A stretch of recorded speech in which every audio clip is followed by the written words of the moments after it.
오늘은 예레미야 말씀을 가지고 내 마음에 합한 목자라는 제목으로 여러분들과 말씀의 은혜를 나누려고 합니다. 주님께서는 우리를 향하여서 목자라 부르십니다.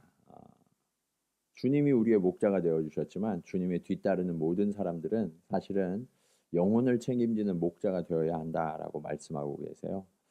우리 교회를 여러 모양으로 섬겨주시는 목자님들이 계시지만 이 목자님들뿐만 아니라 모든 분들이 이제 목자가 되셔서 영혼을 책임지고 영혼을 양육하는 사람들이 되어야 한다는 거예요. 또 각 가정의 부모님들 계시잖아요. 부모님들도 사실은 이 영혼들을 돌보는 목자이십니다. 그래서 우리는 목자로서 정말 이 영혼들을 책임지고 있는 사람인데 어떻게 하면 정말 주님이 기뻐하시는 목자가 될 수 있을까? 오늘 말씀을 통해서 함께 은혜를 나누고자 합니다. 첫 번째로 목자는 주님의 마음에 합한 목자가 되어야 된다는 거예요. 내가 기뻐하고 내가 만족하는 목자가 아니라 주님이 기뻐하시는 목자가 되어야 한다라고 말씀하고 있습니다.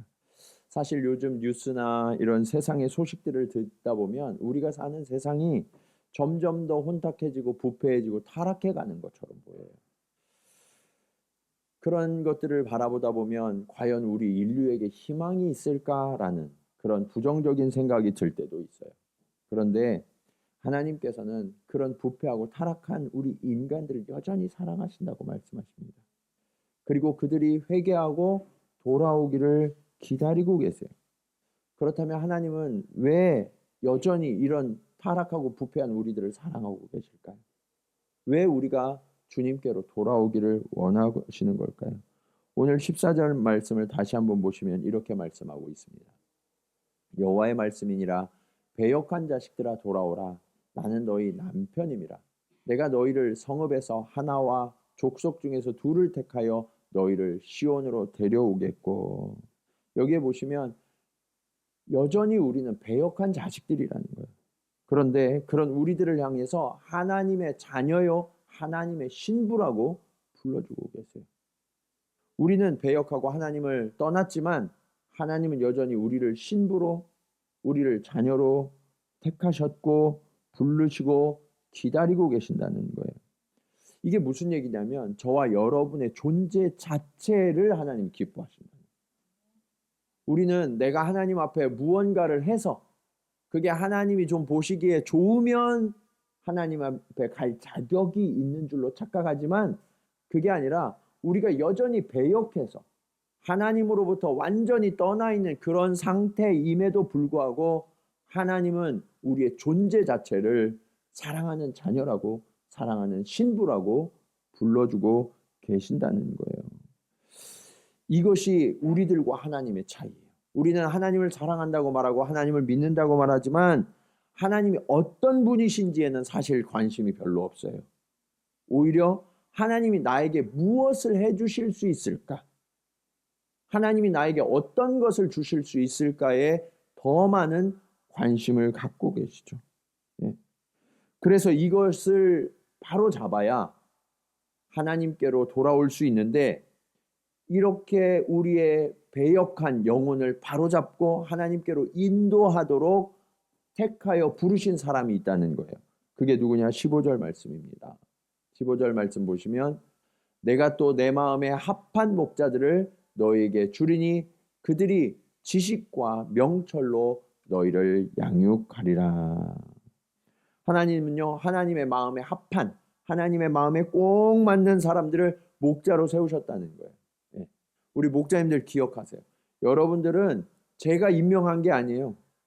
하나님께서 여러분의 중심을 보시고 하나님이 기뻐하셔서 하나님의 마음에 꼭 맞아서 여러분을 목자로 세우셨음을 기억하시기 바랍니다. 그래서 우리는 그 하나님을 기뻐하고 그 하나님이 맡겨주신 사명을 잘 감당하셔야 되는 거예요. 그래서 여러분 우리 목자님들을 볼 때 어떻게 보셔야 되느냐? 하나님이요 내 마음에 합하다 라고 생각하셔서 세우신 분들이라는 거예요. 여러분의 목자들을. 때로는 인간적으로 연약함도 있고 부족함도 있을 수 있어요.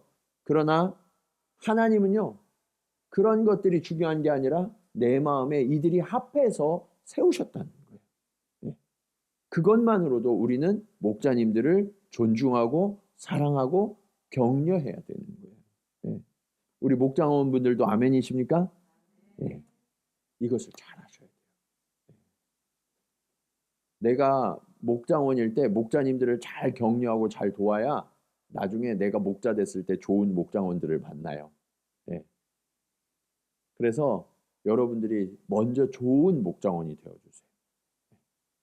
그리고 또 목자가 되시면 여러분들을 섬기시는 부장님들, 또 교역자들, 그들을 사랑하고 격려해 주셔야 돼요. 그래야 우리가 이 안에서 정말 하나님이 우리를 합한 자라 부르신 사람들을 바라보게 되고 그들을 통해서 예수를 만나게 돼요.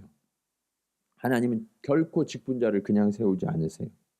하나님은 그 중심을 보시고 내 마음에 합한 자라 해서 목자들을 세우셨고, 우리 목자님들은 그래서 내 마음으로 섬기는 것이 아니라 하나님의 마음으로 영혼들을 섬기고 계시는 거거든요. 그렇다면 하나님의 마음이 뭐예요? 하나님의 마음은 아까 우리가 본 말씀에서 저와 여러분을 택하셔서 자녀로 삼으시고 신부로 삼았으니 하나님께로 돌아오라고 그 기다리는 마음. 네. 그 기다리는 마음이 목자의 마음인 거예요. 그런데 떠나가는 사람들은 배역한 사람들이죠. 그 배역한 사람들이 떠나가는 거예요. 배역한 사람들이지만 그래도 그 사람들이 하나님의 사랑으로 회복되어져서 돌아올 것을 기대하면서 기다리는 자가 되어야 된다는 거예요. 그런데 돌아와야 되는데 돌아오는 방법을 모르잖아요. 그럼 돌아올 수가 없잖아요. 그래서 하나님이 주신 지식과 명철이 필요한 거예요. 지식과 명철. 그것으로 양육하라고 말씀하시죠. 그래서 우리 목자님들은 하나님의 지식과 명철이 가득하기를 구하시고 말씀을 날마다 묵상하셔야 됩니다. 이 지식과 명철이 얼마나 중요하냐면 호세아서 4장 6절을 이렇게 말씀하세요. 우리 같이 한번 읽어볼까요? 자, 시작.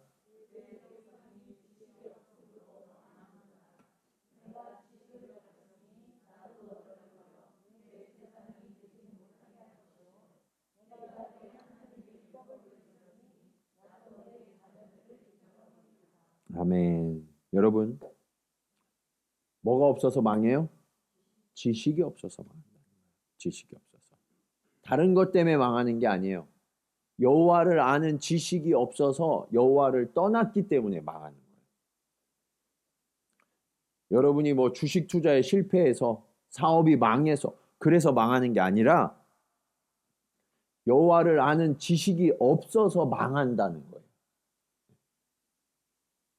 그래서 여러분들이 진짜로 흥하려면 뭐가 많아야 돼요? 여호와를 아는 지식이 많아야 돼요.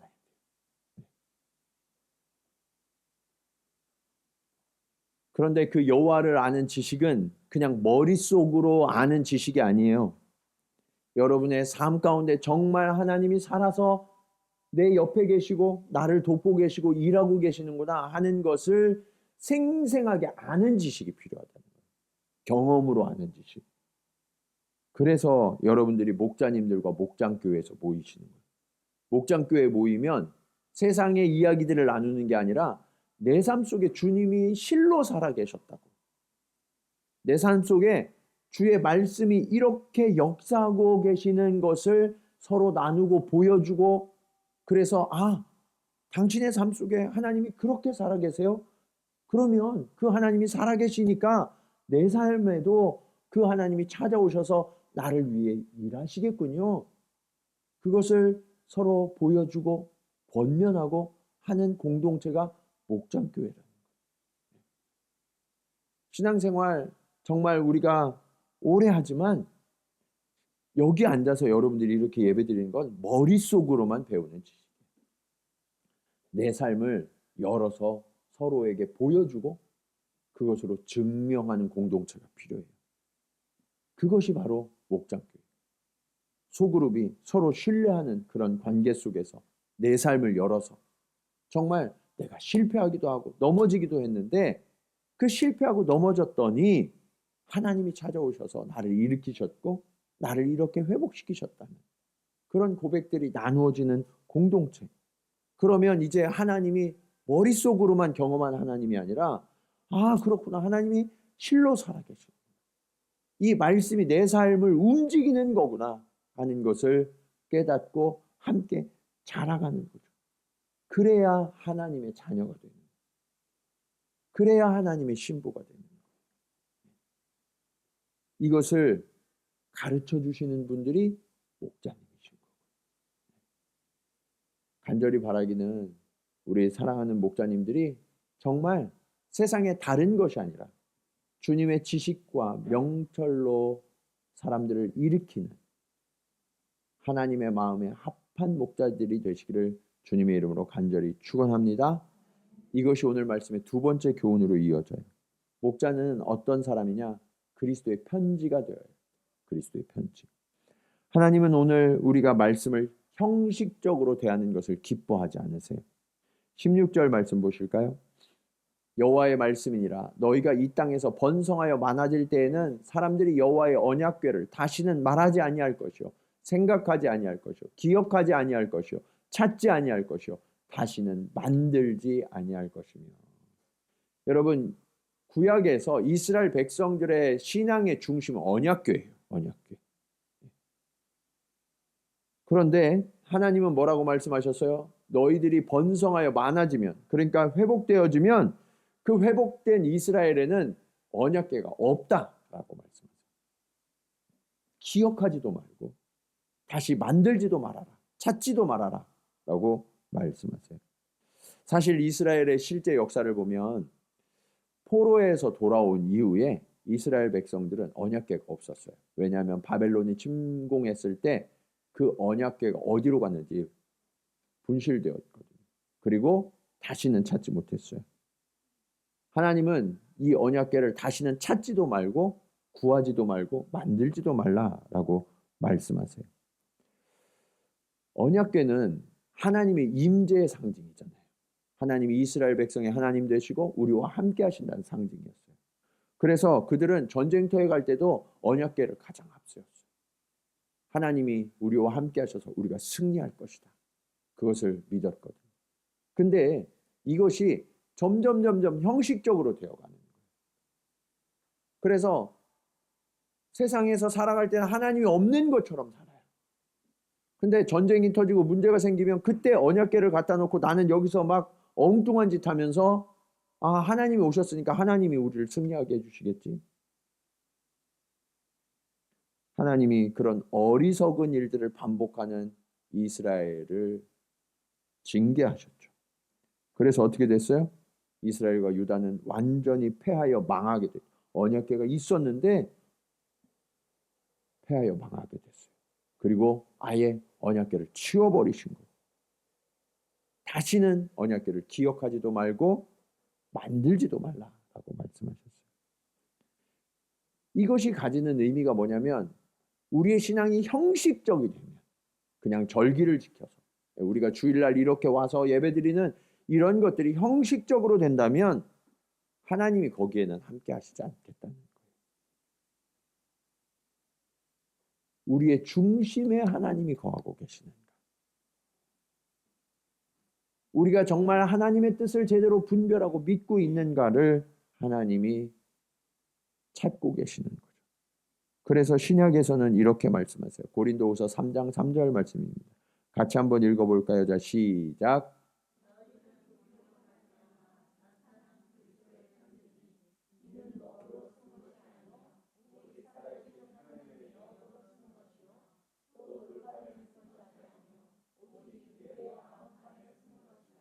아멘. 여러분 여기에 보면 먹으로 쓴 게 아니라 하나님의 영으로 쓰신 것이고 돌판에 새긴 것이 아니라 어디에 새겼어요? 마음판에 새겼다. 그래서 우리의 삶이 그리스도의 편지다. 여러분이 살아가는 모든 삶이 그리스도의 편지라는 거예요. 그래서 여러분 안에 예수가 거하심을 보여줘야 된다는 거예요. 여러분의 말과 표정, 태도, 행동 하나하나가 예수 그리스도를 나타내는 편지가 되어야 한다라고 말씀하세요. 제가 목회를 하면서 깨닫게 된 것 중에 하나는 사람들은 함께 하면서 닮아가게 된다. 네.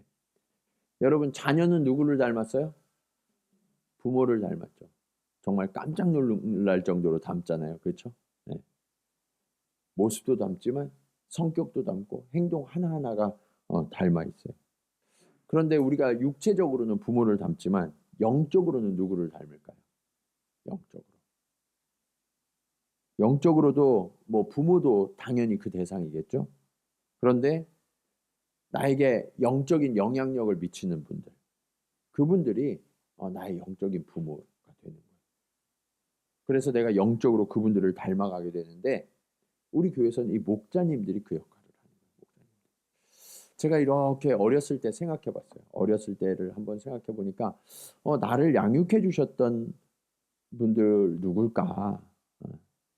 근데 참 안타깝게도 목사님, 전사님은 거의 기억이 안 나요. 네.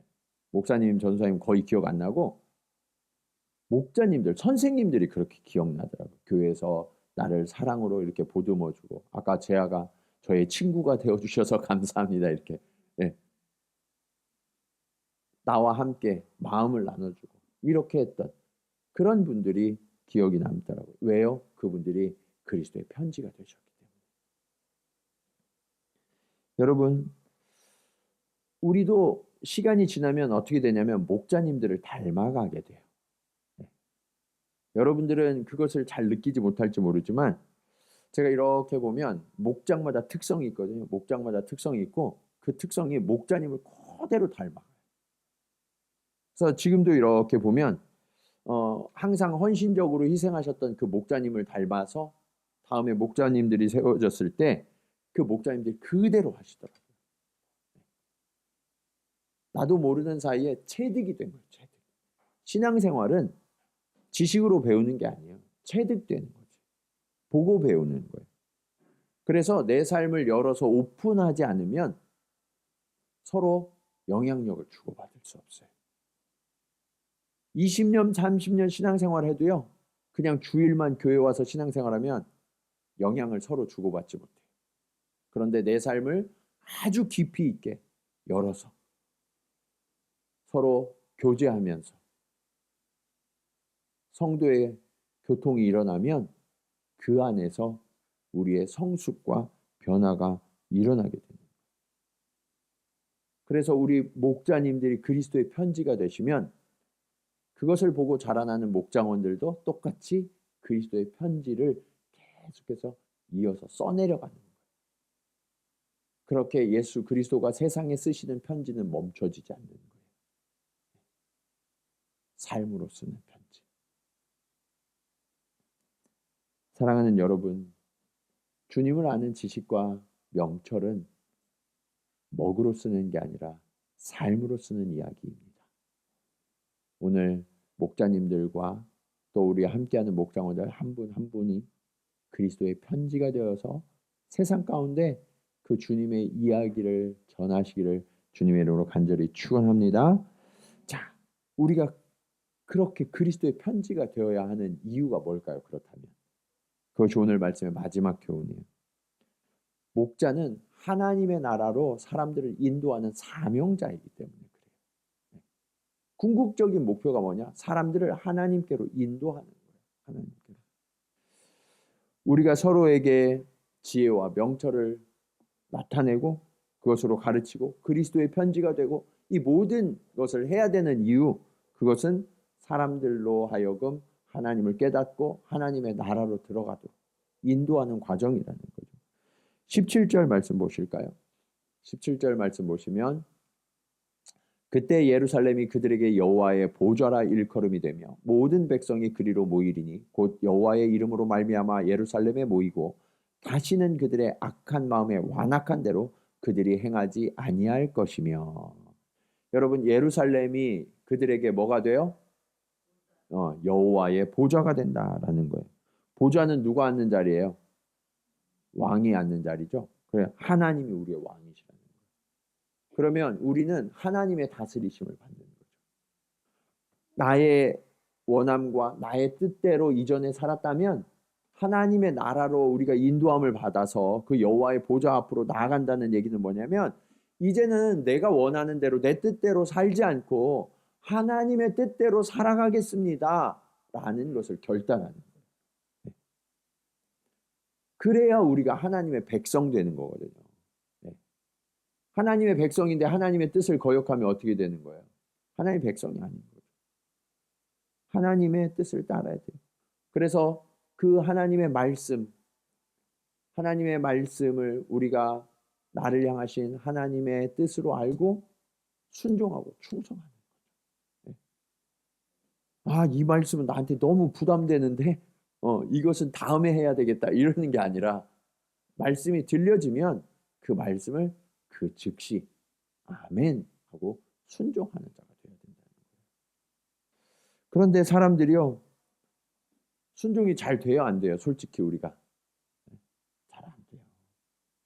알긴 알겠는데 순종이 잘 안 돼요. 왜냐하면 그 순종하는 게 하나님의 말씀을 따르는 게 너무 무거운 책임이나 아니면 내 삶을 희생해야 되는 거라고 생각하거든요. 근데 여러분 그것은 사단의 이 계궤에 속는 거예요. 여러분 오늘 말씀해 보시면 보좌에 앉으신 하나님의 백성으로 충성하는 것은 어떤 거냐면 다시는 그들의 마음에 완악한 대로 그들이 행하지 아니할 것이며 라고 말씀하고 있죠. 그러니까 우리가 하나님의 말씀을 부담스러워하고 하나님의 말씀은 너무너무 나한테 무거운 짐이야 라고 느껴지는 건 우리의 마음이 완악하기 때문이라는 거예요. 하나님의 말씀을 따르는 건 결코 무겁고 힘든 게 아니에요. 주님은 내 멍에는 쉽고 가볍다라고 말씀하셨죠. 그래서 여러분 주님의 말씀을 믿어야죠. 사단이 주는 이 세상이 주는 그 완악함을 벗어야 돼요. 그래서 주의 말씀을 들으면 어떻게 되냐면 순종하면 믿음으로 순종하면 그때서부터 악에서 돌이키게 돼요. 그래서 악을 행하지 않게 되는 거예요. 근데 내가 이건 너무 부담스러운데 하고서 행하지 않으면 내가 여전히 악에 머무는 거예요. 말씀이 들리면 그것을 즉시 행해야 돼요. 그러면 어떤 일이 일어나느냐? 진정한 자유가 일어나요. 이전에 누리지 못했던 진정한 자유를 누리게 되고요. 내 마음을 짓누르고 있던 모든 악으로부터 내가 그 결박이 풀려지고 치유되어지고 회복되어지는 역사가 나타나는 거예요. 여러분 우리 교회 비전이 뭐예요? 열방을 치유하고 세상을 변화시키는 교회가 되는 거잖아요. 그렇죠? 치유와 변화. 이것이 어떻게 일어나느냐?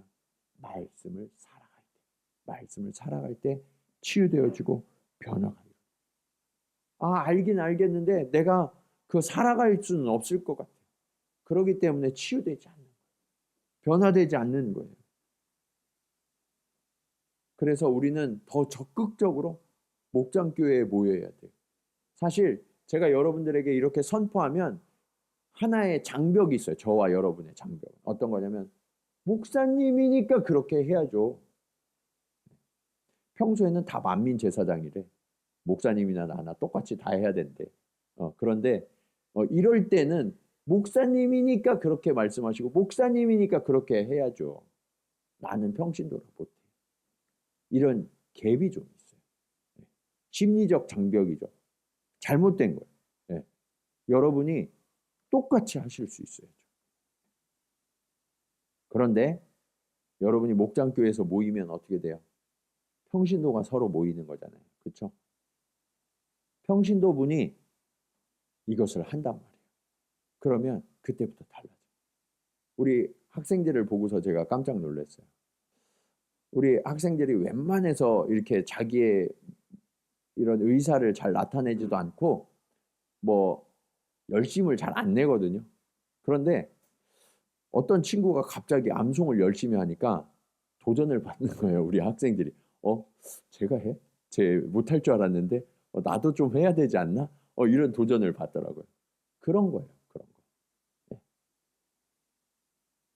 나랑 똑같은 그냥 일상의 그런 삶을 살아가는 평신도인데 그가 주님 안에서 자꾸자꾸 부쩍부쩍 자라가요. 예수를 닮아가는 모습이 보여요. 그러니까 나도 할 수 있겠네. 저 사람이 하면 나도 할 수 있겠네. 그런 마음을 갖게 되는 거죠. 그러면서 서로 격려하고 도전하는. 그래 맞아. 내가 하면 당신도 할 수 있지. 그러면서 서로를 격려하는 거예요. 그러면 그때부터 우리는 치유되어지고 변화를 얻고 악에서 벗어나게 되는 거예요. 그런 치유와 변화가 일어나게 되면 우리에게 어떤 일이 일어날까요? 19절 말씀입니다. 내가 말하기를 내가 어떻게 하든지 너를 자녀들 중에 두며 허다한 나라들 중에 아름다운 기업인 이 귀한 땅을 내게 주리라 하였고 내가 다시 말하기를 너희가 나를 나의 아버지라 하고 나를 떠나지 말 것이니라 하였노라. 여러분, 하나님이 어떻게 해서든지 여러분을 자녀 삼으시겠다고 약속하세요. 그리고 수많은 무리들이 있는데 그들 중에서 여러분을 택하셔서 하나님의 기업을 주시겠다고 약속하세요. 이것이 택함 받은 자들에게 주시는 하나님의 놀라운 약속이에요. 네.